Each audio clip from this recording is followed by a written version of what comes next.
Hey everybody, welcome back to an episode of the 3 Count. I'm War Machine MJ, and I'm here today to talk about NXT from June the 3rd. So let's go ahead and kick off the show. This was, of course, the go home show to TakeOver in Your House, which is this Sunday on the WWE Network. So we kicked off the show with Candice LeRae taking on Mia Yim. This was a pretty good match. Of course, it ended in a double countout where they refused to go back in the ring to break the 10 count, and they just instead opted to beat the hell out of each other. Then, of course,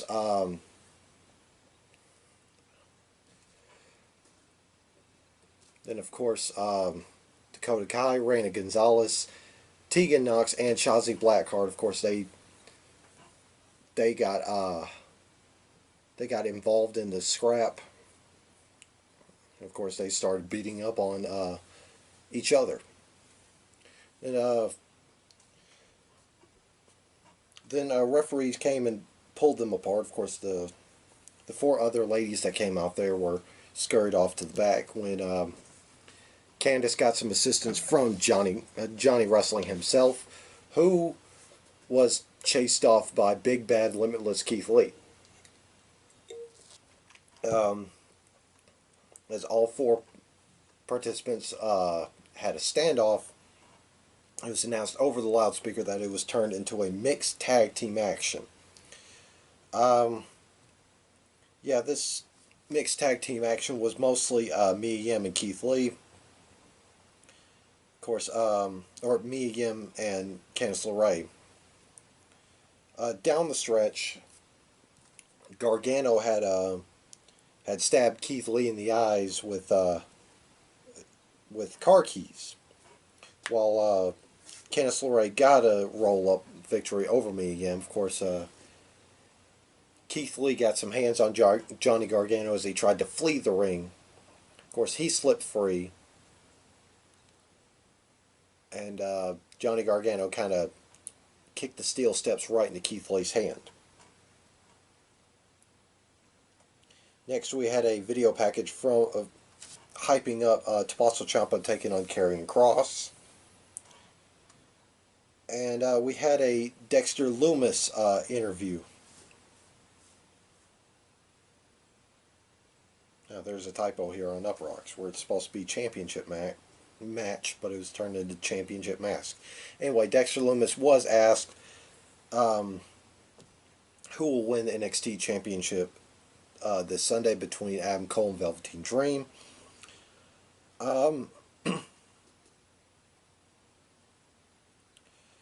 Dexter Lumis said not a word, left the scene, and returned with an easel and started to draw. They threw it to another interview where Drake Maverick was interviewed prior to walking into the Performance Center, and yeah, he said he felt no pressure going into this match. It could either be the best day of his life or it could be the worst day of his life, but he's not going to let the pressure get to him. He's even going to go to catering and he's going to eat those cookies that he likes, but he can't have because he's on a diet. It was all fun. It was great. Next, we had a Prime Target video package hyping up the Adam Cole Velveteen Dream match. We're on Adam Cole's side of things. He was hanging out with his boys at the restaurant celebrating his 1-year title reign. And then they cut to Velveteen Dream, and his whole thing was motivation to be the very best. Of course, that involved him seeing a vision of Prince, who his character is loosely based off of. Of course, there was also analysis from Sam Roberts, Peter Rosberg, and Drew McIntyre. Next, we came back to Dexter Lumis, and yeah, it was a drawing of him driving a car with the rest of the Undisputed Era tied up and thrown in the back. So basically, he's telegraphing a kidnapping. Not sure how I feel about that one.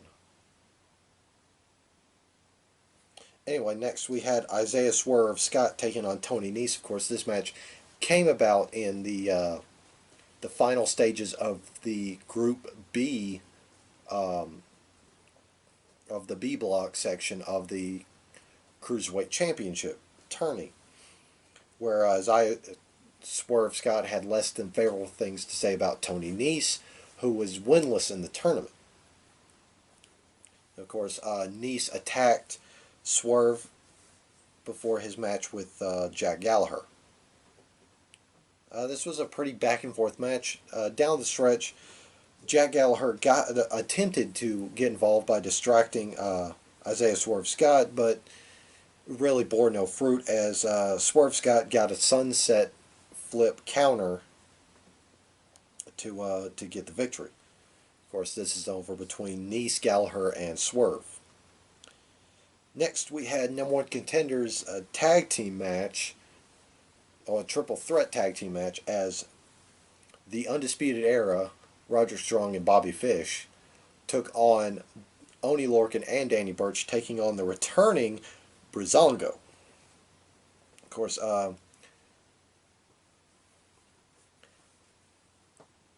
Fandango, couldn't remember his name, was on the shelf with some sort of injury. I forget what injury they said, but yeah, the story of that was he decided to go with physical therapy instead of surgery.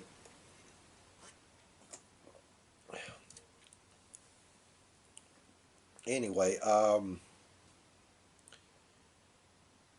yeah, Breezango came out smelling like roses with this one. Yeah, they get the number one contendership status. They're going to take on Imperium, which, given what Imperium's all about, you kind of saw the writing on the wall as soon as Breezango came out there. I mean, this is all a big joke to Breezango. They come out there with the goofy outfits. Their gimmick is goofy. Meanwhile, Imperium, the mat is sacred. The sport of wrestling is sacred. Of course, they were not the only ones who had their eyes on Breezango, as Malcolm Bivens and his team Indushare um, basically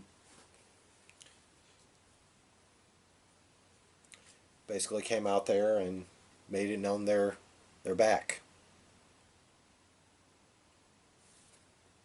Cool. Next, we had a backstage segment from last week's NXT, as they showed the interview segment with Robert Stone and Chelsea Green, where Chelsea Green fired Robert Stone. Yeah, rather than Stone dropping his client dropped him. Next, we had Santana Garrett taking on Aaliyah. Of course, a disheveled Robert Stone came out to aid his client, Aaliyah, as Aaliyah lost in spectacular fashion. So next they had another prime target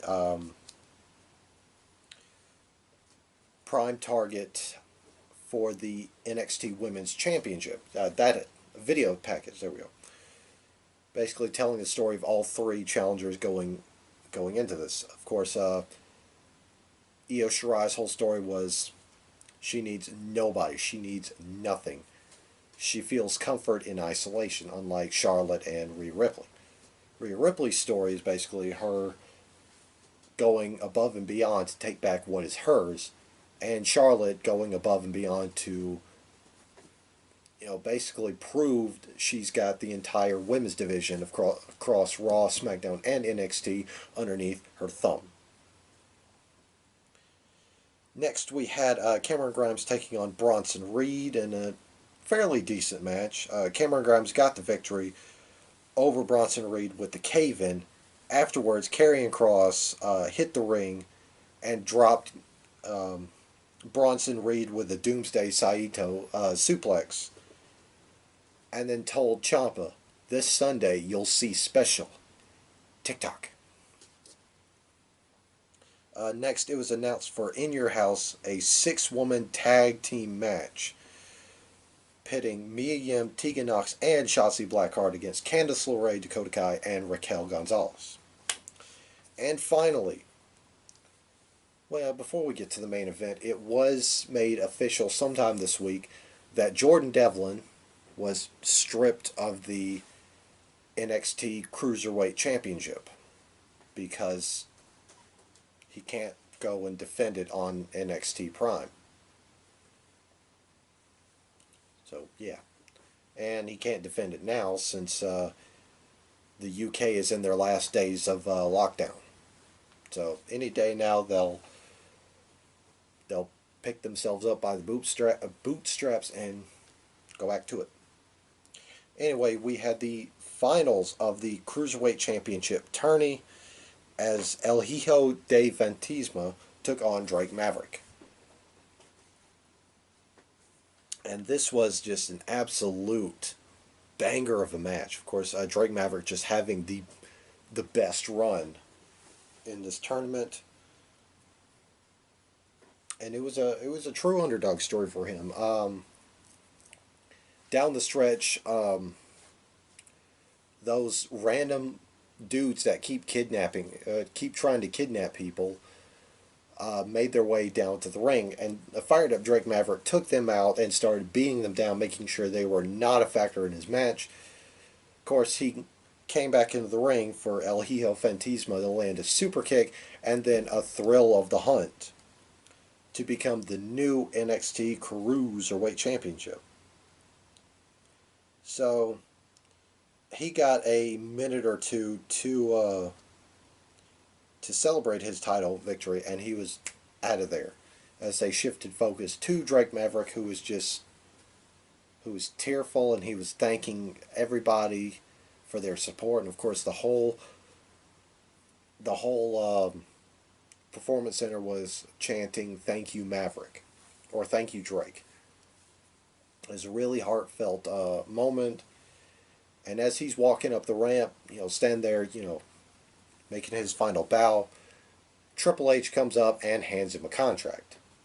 He resigns, and yay, he got his job back.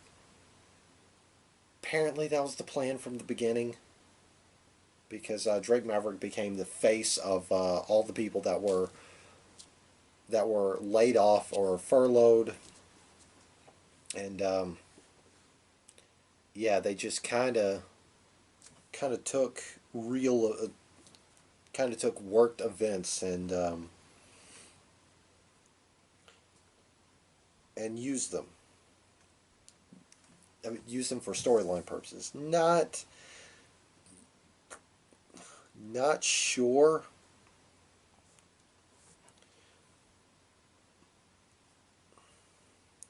Not sure what how I feel about this, because yeah, I'm not sure, because it just kind of seems like in poor taste, because given that Drake Maverick was the first person to come out after being or catching the news that he was being released, just kind of cut like a just emotionally jarring video of his reaction to it. So I'm not sure if that was the plan all along prior to his release, or if the release only was or his portion of the releases was just a work. Because apparently they were, to the people that were released, they were given new contracts just at a lower pay. So they could have re-signed, but they decided that their stock was better off somewhere else, which good for them. Know how much your stock is worth. If you think it's worth more, shoot for more. But yeah, not sure how to work with this.